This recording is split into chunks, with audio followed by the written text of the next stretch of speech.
Hello friends, welcome to our channel MP Gyan Station. This is Manish Srivastav. As we had started a series on Indian geography, this is lecture number 26. Last lecture में हमने Indian monsoon का part 1 cover किया था, जिसमें मैंने Indian monsoon से related आपको कई तरह के फैक्ट्स बताए थे, सिग्निफिकेंस, उसके फीचर्स और आपका सरफेस और अपर एयर सर्कुलेशन के बारे में मैं ऑलरेडी डिस्कस कर चुका हूँ। आज के लेक्चर में हम थोड़ा कॉन्सेप्ट वाइज जो है इसको पढ़ेंगे। इंडियन मॉनसून के जो कॉन्सेप्ट्स दिए गए, थर्मल कॉन्सेप्ट और मॉडर्न कॉन्सेप्ट, इन दोनों को हम लोग आज जो है बहुत अच्छे से पढ़ेंगे और समझेंगे कि इन कॉन्सेप्ट में क्या क्या दिया हुआ है। तो let's start with our lecture. तो सबसे पहली चीज इंडियन मॉनसून को, तो मॉनसून जो है कॉम्प्लेक्स मेट्रोलॉजिकल फिनोमिना है and experts of metrology have develop a number of concept about the origin of monsoon. तो आज हमारा जो बेसिकली लेक्चर है वो ओरिजिन ऑफ मॉनसून के पीछे है और इसकी थ्योरीज के पीछे है। तो कौन से कॉन्सेप्ट्स हैं उनको आज हम समझेंगे। तो मॉनसून जो है कॉम्प्लेक्स मेट्रोलॉजिकल फिनोमिना है और एक्सपर्ट्स ऑफ मेट्रोलॉजी ने नंबर ऑफ कॉन्सेप्ट डेवलप किए हैं on the basis of monsoon कि इसका ओरिजिन कैसा होता है। तो some of the important concepts about the origin of monsoon have been given as under. First concept है आपका थर्मल कॉन्सेप्ट और सेकंड कॉन्सेप्ट है आपका मॉडर्न कॉन्सेप्ट। तो इनको हम समझेंगे कि थर्मल कॉन्सेप्ट क्या थ्योरीज को पर्टेन करता है एंड सेम चीज मॉडर्न कॉन्सेप्ट किस चीज को बताता है। तो इसमें सबसे पहली चीज बात की जाए थर्मल कॉन्सेप्ट को, तो थर्मल कॉन्सेप्ट किसने दिया था? तो हेली ने दिया था। ये नोटेड एस्ट्रोनॉमर और जियोलॉजर भी थे। ये hypothesized that the primary cause of annual cycle of Indian monsoon circulation was the differential heating। जो अभी तक हम पढ़ते आ रहे हैं कि कहीं पर हाई प्रेशर बनना और हाई प्रेशर से विंड्स का मूवमेंट लो प्रेशर की तरफ होना, यही एक जो कॉन्सेप्ट है इसको कहते हैं थर्मल कॉन्सेप्ट। क्योंकि थर्मल कॉन्सेप्ट को बनाने के लिए हाई प्रेशर रीजन जो होगा वो कहाँ पे होगा? जहाँ टेम्परेचर आपका जो है लो होता है, मतलब लो टेम्परेचर रीजन में हाई प्रेशर क्रिएट होता है और जहाँ टेम्परेचर आपका बोला जाए हाई होता है वहाँ पे लो प्रेशर जो है आपका क्रिएट होता है।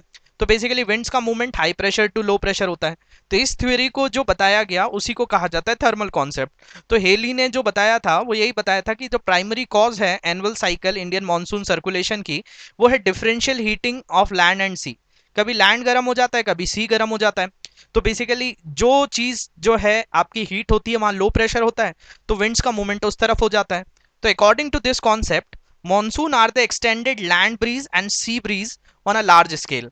तो इनका कहना था कि जो मॉनसून है वो जस्ट एक एक्सटेंशन है किसका?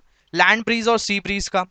तो ये जो है बेसिकली कुछ नहीं है। अगर लैंड ब्रीज और सी ब्रीज का कॉन्सेप्ट मैं आपको समझाऊं, तो ये जो है मैं आपको ऑलरेडी वैसे पहले भी बता चुका हूं कि मान लिया जाए कि ये आपका वाटर कंटेंट है और इसी के साथ जो है दूसरा पार्ट अगर हम कंसिडर करें कि ये जो है आपका ये वाला पार्ट आपका लैंड एरिया है। तो अगर हम डे टाइम की बात करें तो डे टाइम में क्या होता है कि आपका सन राइज होता है, तो सन राइज होने के कारण आपका लैंड मास जो है वो जल्दी गर्म हो जाता है। तो टेम्परेचर यहाँ पे क्या हो जाएगा? हाई रहेगा। मतलब इस पार्ट में आपका जो है टेम्परेचर बोला जाए कि कैसा है, तो टेम्परेचर हाई है। तो टेम्परेचर हाई होने के कारण प्रेशर कैसा होगा? लो प्रेशर होगा। अब कंपैरेटिवली वाटर जो है वो धीरे धीरे ठंडा होता है और धीरे धीरे गर्म होता है। तो यहाँ पे आपका टेम्परेचर जो होगा वो बेसिकली जो लैंड जितने जल्दी गर्म हुआ है वाटर इतने जल्दी गर्म नहीं होगा। तो यहाँ पे जो टेम्परेचर होगा वो कंपैरेटिवली बोला जाए कि लो होगा एज कंपेयर टू लैंड। तो यहाँ पे प्रेशर कैसा होगा? हाई प्रेशर होगा। तो विंड्स का मूवमेंट कैसा हो गया? इस तरह से हो गया, आपका सी टू लैंड हो जाएगा। तो इस तरह की ब्रीज जो चलती है कि जो आपका सी से लैंड की तरफ आता है उसको कह देते हैं सी ब्रीज। और नाइट टाइम में यही उल्टा फिनोमेना होने लगता है, तो उस चीज को कह देते हैं आप क्या? लैंड ब्रीज कह देते हैं। तो जो ये कॉन्सेप्ट बताया हेली ने, उसने यही बताया कि एक्सटेंशन है आपका लैंड ब्रीज और सी ब्रीज का लार्ज स्केल में। जैसे मैंने आपको मानसून बताया था कि समर के टाइम हमारा इंडिया जो है वो गर्म हो जाता है, मतलब टेम्परेचर यहाँ पे काफ़ी हाई हो जाता है। तो टेम्परेचर हाई होने के कारण जो है बेसिकली प्रेशर लो हो जाता है। तो जितनी भी विंड्स होती हैं वो इंडियन ओशियन से हमारे इंडिया की तरफ आती हैं। तो ये जो है एक्सटेंशन है। और वहीं आगे बात करें, during winter the huge land mass of Asia cools more rapidly than the surrounding oceans, with the result that a strong high pressure center develop over the continent। और विंटर सीजन में हमारा जो कॉन्टिनेंट है वो गर्म हो जाता है, Indian sub continent. On the other hand the pressure over adjacent ocean is relatively lower. और ओशियंस में जो प्रेशर क्रिएट होता है वो लो होता है। तो उसके कारण अगर हम बात करें कि प्रेशर जो रिलेटिवली वहां लोअर है, तो विंड का मूवमेंट होगा high pressure to low pressure. तो as a consequences the pressure gradient directed from land to sea, तो यहाँ पे विंड्स का मूवमेंट लैंड टू सी हो जाएगा।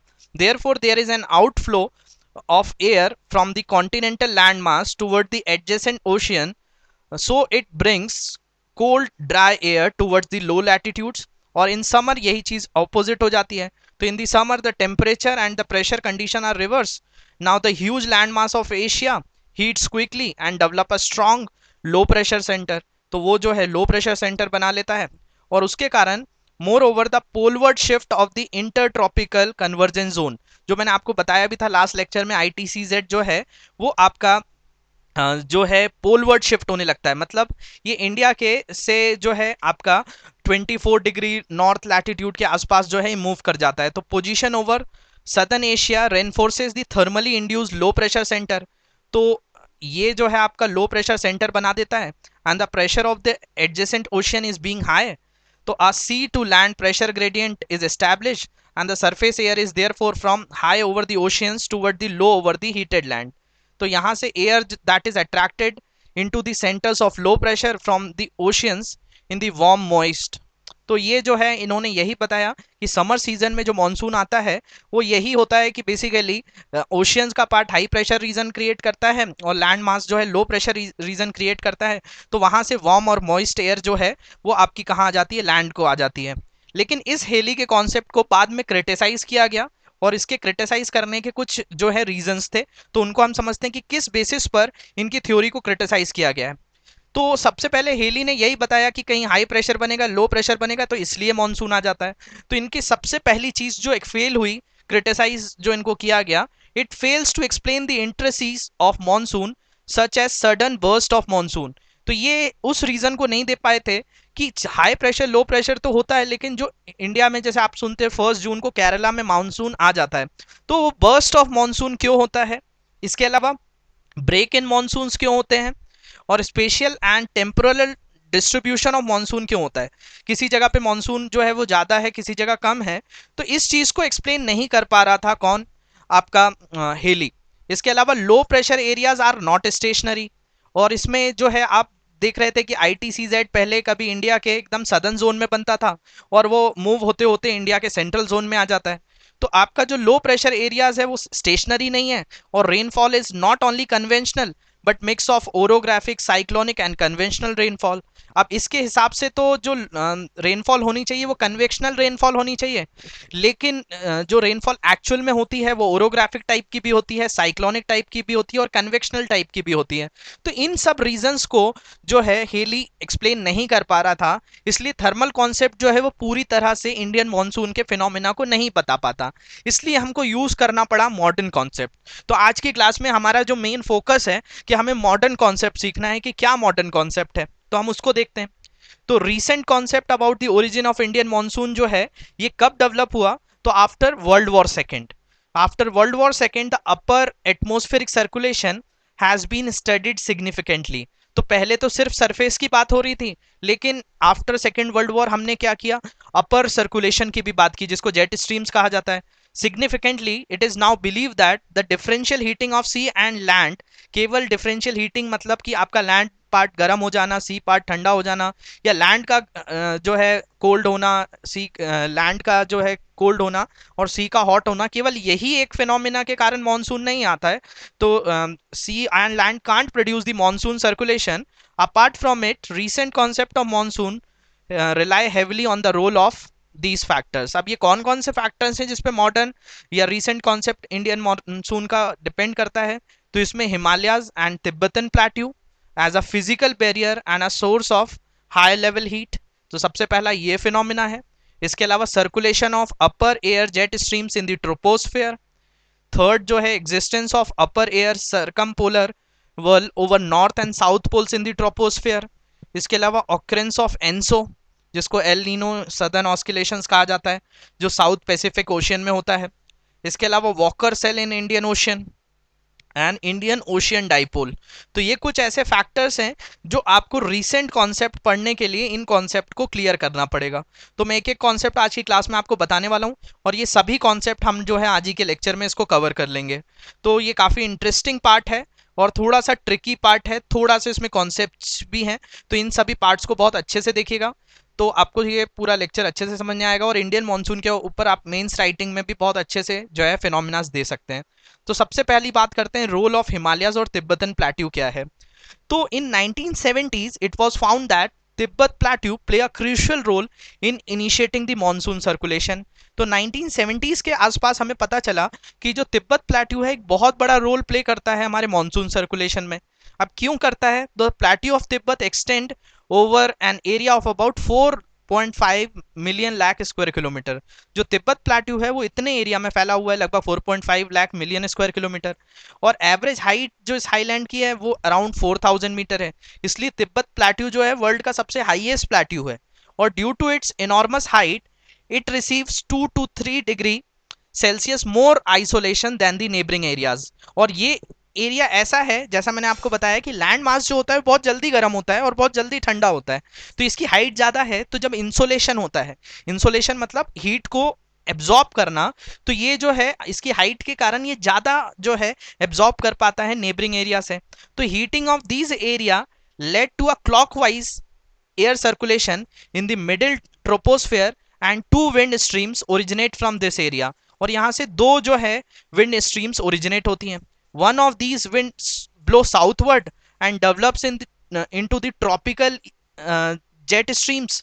एक जो होती है आपकी ट्रॉपिकल ईस्टर्ली जेट स्ट्रीम्स यहाँ से डेवलप हो जाती है और the other streams blow in the opposite direction. और एक जो जेट स्ट्रीम है वो ऑपोजिट डायरेक्शन में जाती है towards the pole and become westerly jet streams over central Asia. और ये जो है इसके ऊपर से दो तरह की जेट स्ट्रीम्स डेवलप हो जाती है, एक वेस्टर्ली जेट स्ट्रीम्स और एक ईस्टर्ली जेट स्ट्रीम्स। अभी मैं आपको डायग्राम्स के थ्रू भी ईस्टर्ली और वेस्टर्ली जेट स्ट्रीम्स को बता दूंगा। तो ये जो है एक तिब्बत प्लेट्यू का ये एक रोल होता है। तो इसको अगर आप देखेंगे तो ये तिब्बत प्लेट्यू जो है बेसिकली ये पार्ट अबव है, तो इसके कारण जो है आपका एक बहुत बड़ा रोल प्ले होता है कि समर सीजन में ये जो तिब्बत प्लेट्यू से जो है आपका वेस्टर्ली जेट स्ट्रीम्स कुछ इस तरह से मूव कर जाती हैं और जब विंटर्स आते हैं तो ये इंडिया के पार्ट में आ पाती है।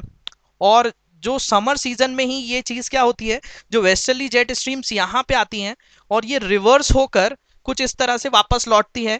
और ये जो ईस्टर्ली जेट स्ट्रीम है ये इंडिया के अंदर जो बर्स्टिंग ऑफ मॉनसून होता है, जो केरला में बर्स्ट होता है मॉनसून, उसका एक बहुत बड़ा फिनोमिना जो है वो क्या है, क्योंकि अपर एयर जो होती हैं उनको जेट स्ट्रीम्स कहा जाता है। तो जेट स्ट्रीम्स जो है वो अपर एयर मूव करती हैं, तो जब ये ईस्टर्ली मूव्स करती हैं तो जो इंडियन ओशियन से क्लाउड्स आते हैं, क्लाउड्स के ऊपर ये हिट करती हैं और यहाँ पे बर्स्टिंग ऑफ मॉनसून का फिनोमिना क्रिएट हो पाता है। तो ये जो मैंने आपको फिनोमिना बताया कि रोल ऑफ तिब्बतन प्लेट्यू क्या है, तो ये दोनों जेट स्ट्रीम्स का डेवलप करना किसका काम है, तो तिब्बत प्लेट्यू का काम है। और उसके कारण ये आपकी दो तरह की जो है वेस्टर्ली जेट स्ट्रीम्स और ईस्टर्ली जेट स्ट्रीम्स का डेवलपमेंट हो जाता है। और ये समर सीजन में जो मैं बता रहा हूँ, ये समर सीजन में ही ये रिवर्सल ऑफ विंड का एक बहुत बड़ा जो है रोल प्ले होता है, जिसके कारण ईस्टर्ली जेट स्ट्रीम्स जो है इंडिया के एकदम सदर्न बाउंड्री से होती हुई जाती है और ये इंडिया के इस पार्ट पर मॉनसून क्रिएट करने में बहुत बड़ा रोल प्ले करती है। तो ये जो है आपका रोल उसका है। इसके बाद अगर हम बात करें रोल ऑफ जेट स्ट्रीम्स क्या है, तो अभी आपने इसमें देखा दो जेट स्ट्रीम्स ही मैंने आपको बताई यहाँ पे। तो इन जेट स्ट्रीम्स को हम लोग समझ लेते हैं कि ये क्या करती हैं।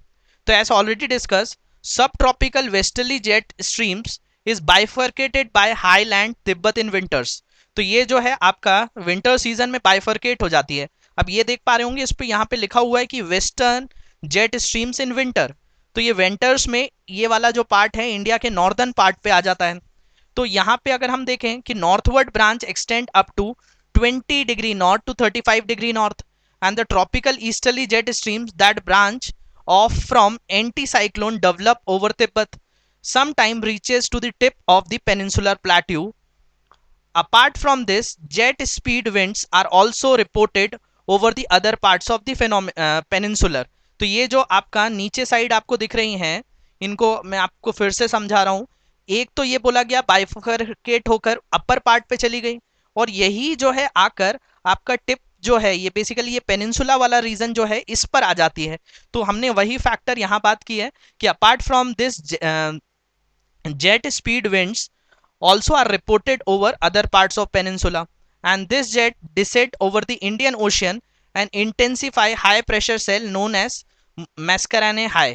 और ये जो है इंडियन ओशियन में मैस्केरेना हाई कंडीशन क्रिएट करते हैं। It is from this high pressure cell that onshore wind start blowing towards thermally induced low pressure area develop in the northern part of Indian subcontinent। और इसी के कारण जो winds का movement होता है वो नॉर्दर्न पार्ट्स में मूव होने लगता है, और after crossing the equator such winds become south westerly and are known as south westerly monsoon. तो ये जो है जेट स्ट्रीम्स का बहुत बड़ा रोल है, और बर्स्टिंग ऑफ मानसून और साउथ वेस्टर्ली समर मानसून जो आता है उसमें बहुत बड़ा रोल प्ले करती हैं आपकी jet streams.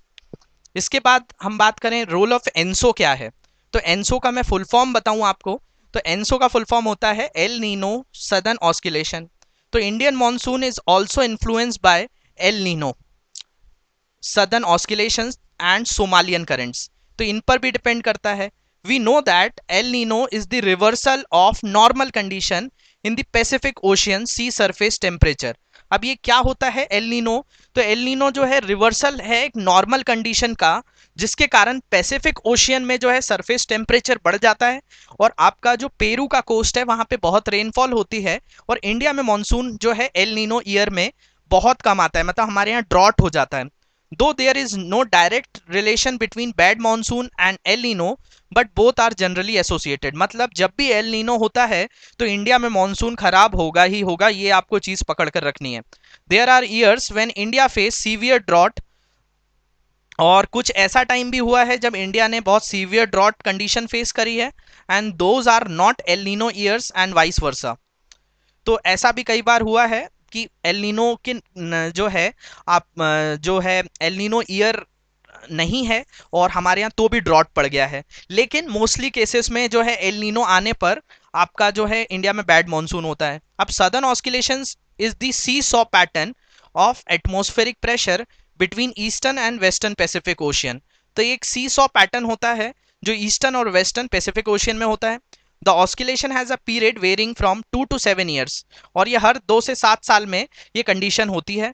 It is measured with southern oscillation index, जिसको एसओआई कहा जाता है, by measuring pressure difference between 2 points in Pacific ocean, जो कि तहीटी और डार्विन पे जो है मेजर किया जाता है। अभी मैं डायग्राम्स के थ्रू भी आपको एनसो का कॉन्सेप्ट समझा दूंगा, तो ये चीज़ आपको और भी समझ में आ जाएगी। अब नेगेटिव वैल्यू जो एसओआई की होती है, एसओआई मतलब southern oscillation index, implies high pressure over north Indian ocean during winter season and a poor monsoon. तो ये जो है आपका पुअर मानसून में एक बहुत बड़ा रोल प्ले करता है नेगेटिव एसओआई, मतलब सदर्न ऑस्किलेशन इंडेक्स। अब इसको समझने के लिए थोड़ा सा ये आप देखिए तो आपको समझने आएगा कि नॉर्मल ईयर में क्या होता है। तो नॉर्मल ईयर में ये अगर हम देखें तो बेसिकली इस तरफ आपका इंडिया है, ये जो है आपका ऑस्ट्रेलिया। आप देखेंगे तो ऑस्ट्रेलिया के ऊपर वाला जो पार्ट है, इस तरफ जो है कंडीशंस क्या होती है कि यहाँ पे आपका बनता है लो प्रेशर रीजन। अब यहाँ लो प्रेशर रीजन के कारण क्या होता है, बेसिकली जो ट्रेड विंड्स होती हैं वो इस तरफ मूव करती हुई आती हैं, और लो प्रेशर होने के कारण यहाँ पे आपका लो प्रेशर बनेगा तो टेम्परेचर हाई होगा। अब टेम्परेचर हाई होता है तो बेसिकली विंड्स जो होती हैं, मतलब जो एयर होती है वो लाइट होकर यहाँ क्लाउड्स का फॉर्मेशन कर देती है, जो आपको दिख रहा होगा इस डायग्राम में कि इस जगह पे नॉर्मल ईयर में क्या होता है कि बेसिकली यहाँ क्लाउड्स का फॉर्मेशन हो जाता है और यहाँ पे रेन होती है।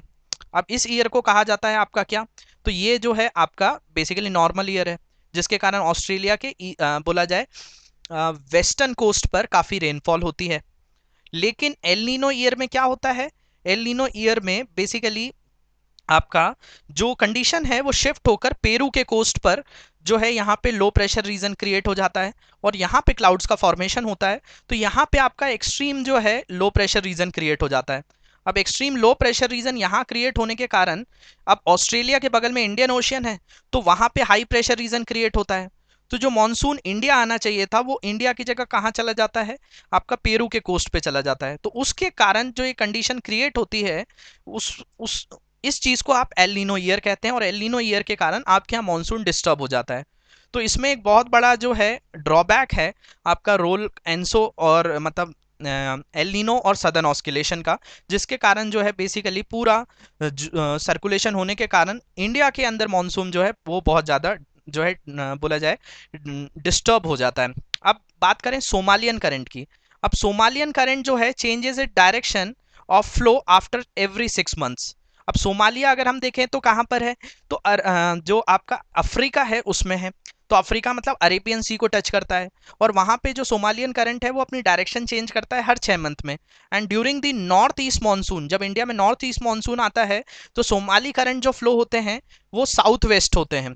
while during the southwest monsoon it is a major western boundary current comparable with the Gulf Stream. Normally there remains a low pressure area along the eastern coast of Somalia. तो ये जो है आपका south west monsoon के time पे eastern coast of Somalia पे क्या होता है, आपका basically low pressure region create करता है। और इन exceptional year after every 6 or 7 years the low pressure area in western Arabian Sea become high pressure area, and such pressure reversal result into a weaker monsoon in India.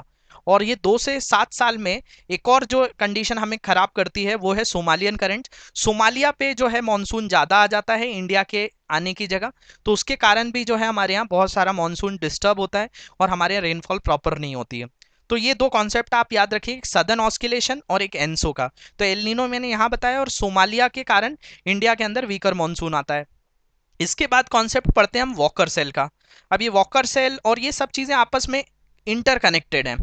तो Walker cell कुछ नहीं है, एक पूरा एक cell बनना कि आपका विंड्स का जैसे कहीं पर हाई मतलब विंड्स गर्म हो रही हैं तो उनका राइज होना, फिर अपर एयर में उनका सर्कुलेशन होना, फिर कहीं पे लो जो pressure area high pressure area है तो वहाँ पे विंड्स का डाउनवर्ड आ जाना, और वहाँ से आपका जो है बेसिकली हाई प्रेशर से लो प्रेशर आना। तो इस तरह की चीज़ जो बनती है इसको आप क्या कह देते हैं, एक सेल कह देते हैं, जिसके कारण विंड्स जो है इस तरह से एक सर्कुलेट करती रहती है। तो इस सेल को कहा जाता है Walker cell.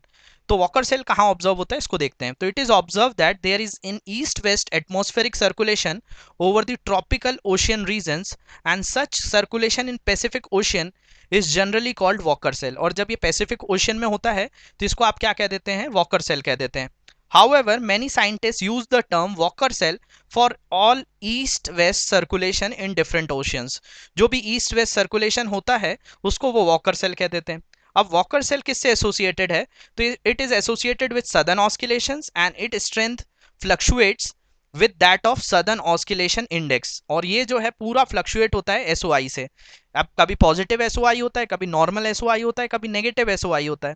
With a high positive SOI there would be a zone of low atmospheric pressure over Australia and Indonesia archipelago, and the rising air from this region deflects in upper atmosphere in both direction towards Africa and South America, and in Indian Ocean the air descends down at high pressure zone from where surface winds blow as southwest monsoon towards Indian subcontinent in summers.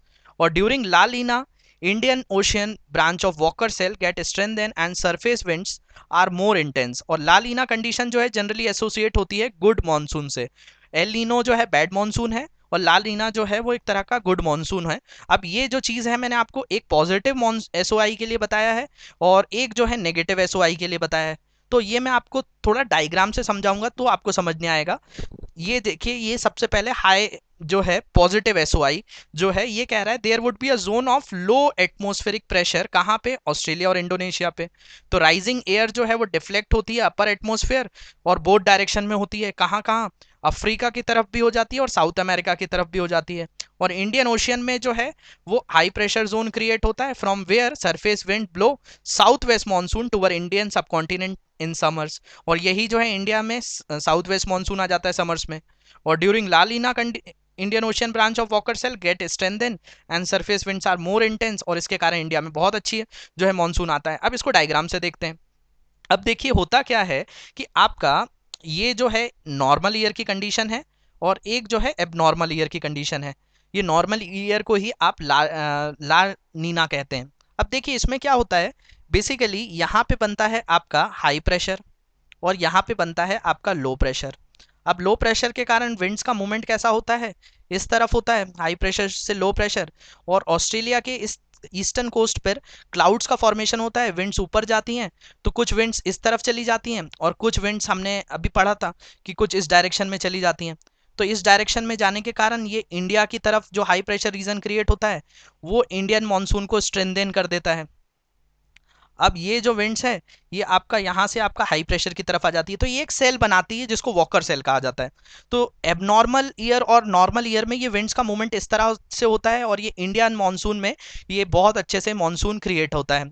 अब अगर आप इस diagram को बहुत अच्छे से देखिए तो ये डार्क वाली कंडीशन जो है इंडिया में मानसून क्रिएट कर रही है। लेकिन जब बैड ईयर होता है या एबनॉर्मल ईयर होता है तो इसको देखेंगे तो आप थोड़ा डाउनवर्ड शिफ्ट हो जाता है। जैसे ये यहाँ पर आपका ये मूवमेंट जो है ये बेसिकली चेंज हो गया, ये यहाँ से आपका जो मूवमेंट है वो इस डायरेक्शन में होने लगा और इसका जो सर्कुलेशन है वो आपका इस ऑपोजिट डायरेक्शन में हो रहा है।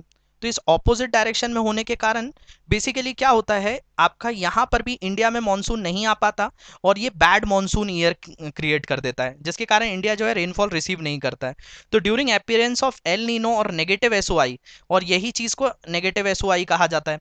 तो negative SOI, the ascending branch of the Walker shell, shift to the central region of the Pacific Ocean from West Pacific region. In result, Indian Ocean shift towards east. और ये Indian ocean में कहाँ पे shift हो गया है तो आप देख पा रहे होंगे ये ईस्टवर्ड शिफ्ट हो गया है। और ईस्टवर्ड शिफ्ट होने के कारण अगर हम बात करें तो ईस्टवर्ड शिफ्ट होने के कारण द सरफेस विंड और south west monsoon are weaker than normal condition. तो इंडिया में मानसून अच्छा नहीं आएगा जब भी आपका नॉर्मल एबनॉर्मल ईयर या नेगेटिव एसओआई का फॉर्मेशन होता है। तो ये वॉकर सेल का एक बहुत बड़ा फिनोमेना है।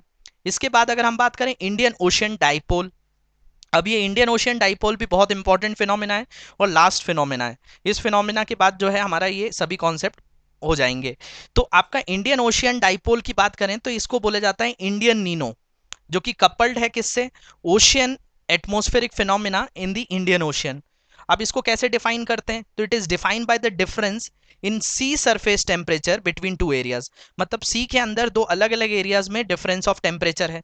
और पोल्स हैंस अ डाइपोल, तो मतलब डाइपोल का मतलब कि एक ही जगह पे दो अलग अलग तरह की जो है पोलैरिटी हो जाए तो उसको डाइपोल कह देते हैं। तो अब western pole in the Arabian sea, अब वेस्टर्न पोल अरेबियन सी की बात करें तो western Indian ocean and eastern pole in the eastern Indian ocean of south of Indonesia. अब दोनों ही इंडियन ओशियन है लेकिन दो अलग अलग ब्रांच हैं। तो जो आईओडी है Indian ocean dipole involves a periodic oscillation of sea surface temperature, मतलब सी के ही सरफेस में हर जगह अलग अलग टेम्परेचर का जो डिफरेंस है उसी को कह देते हैं आप क्या, पीरियोडिक ऑस्किलेशन, जिसके कारण आपका ये डाइपोल क्रिएट होता है between positive, neutral and negative faces. तो इसमें कुछ फेसेस होते हैं, एक पॉजिटिव होता है, एक नेगेटिव होता है, एक न्यूट्रल होता है।